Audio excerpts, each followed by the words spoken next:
Welcome to the trip to Africa with me. So last व्लॉगमध्ये जसं मी तुम्हाला सांगितलं होतं की मी तंझानियाला आली आहे साईट व्हिजिटसाठी.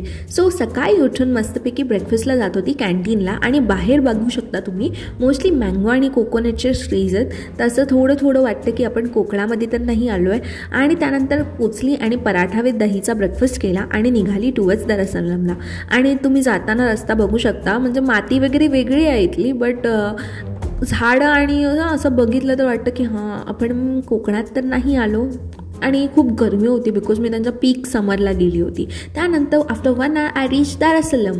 दार एस सलाम also looks similar as Mumbai because ना तुम्ही बघू शकता रिक्षा वगैरे आणि बाईक्स वगैरे सगळं आपल्यासारखंच होतं तिथे, ट्रॅफिकसुद्धा. आणि त्यानंतर मी ब्युटिफुल हॉटेलमध्ये चेक इन केलं. बाहेरचा व्ह्यू तुम्ही बघा, सेम मुंबई. भाई तिथले लोक एलिमिनेट केली ना तर सेम मुंबई. आणि मी मुंबईसारखाच माझा कचरा जंक फूडचा लंच केला. आणि देन इन द इव्हनिंग थोडं फिरायला निघाली. इथे ऑटो केली, त्याला टुकटुक म्हणतात येते. आणि तुम्ही बघू शकता दरअसल मी कोस्टल सिटी आणि त्याची कोस्टलाईन किती सही आहे. आणि त्यानंतर असं मस्त फिरता ब्रिज वगैरेचं पण छान आहे तिथे सगळं. अँड देन बीचला पोचली. कोको बीच नावाचा बीच होता. आणि ऑनेस्टली गाइज, मैंने अपने लाइफ में इतना सुंदर बीच आज तक कभी नहीं दिखा. एवढा सुंदर बीच होता यार, लिटरली असं वाटत होतं की मला ठेवून घ्या तिथे, एवढा सुंदर होता तो. इट लिटरली वॉज लाईक की हा ते imaginary dreamy that blue water and white सँडवाला बीच. एक्झॅक्टली भाई सेम बीच होता, सेम बीच. अँड देन थोडा तिथे चिल केलं अँड खूप सही वाईब्स होत्या तिथल्या. आणि तिथून निघाली.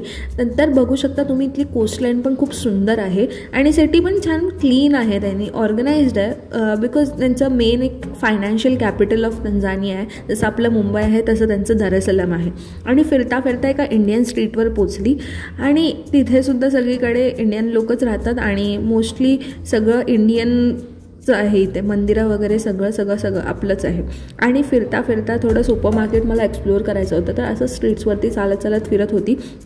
अँड देन तुम्ही आजूबाजूला बघू शकता मोस्टली पाकिस्तानी आणि इंडियनच हे आहेत सुपर मार्केट्स. आणि एका इंडियन सुपर मार्केटमध्ये पोचली मी आणि तिथून मी थोडा त्यांचा खाऊ घेतला तंझानियाचा. आणि इथे बघू शकता इथे बीफ वगैरे सगळं मिळतं.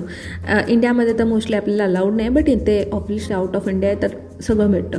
आणि त्यानंतर रात्री जेवायला एका चौपाटी नावाच्या रेस्टॉरंटला गेली आणि इंडियन थालीच खाल्ली. आता तुम्ही मला म्हणाल की तू तिथे जाऊन पण इंडियन खाते आहे मी, सॉरी. सो भेटूया नेक्स्ट व्लॉगमध्ये. बाय.